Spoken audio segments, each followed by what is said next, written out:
La la la la la la la la la kai. Ubanka kai ma kutumar ubanka. Kai kika muke ni kake harara kana zagi. Ubanka.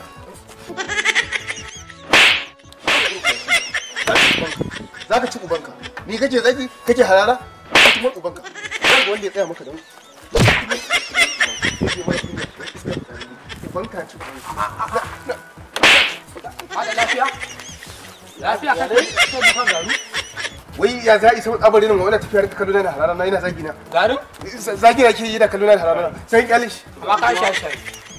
Allah ka kai maka kare na mu kai maka ka kure na mu wallahi gaskiya.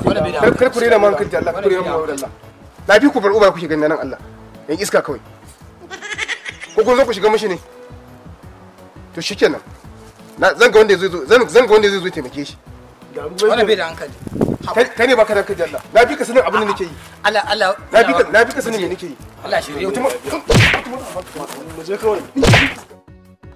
In ba in bar uba ba. Don da kun sani ku tsaya. Wallahi da kun sani ku tsaya. Na bi ku sanin abin da nake na fi ku iskanci da rashin mutunci. Da kun sani ku tsaya. Ku ce za ku shiga mishi ku gani. Dare nan wayo kai.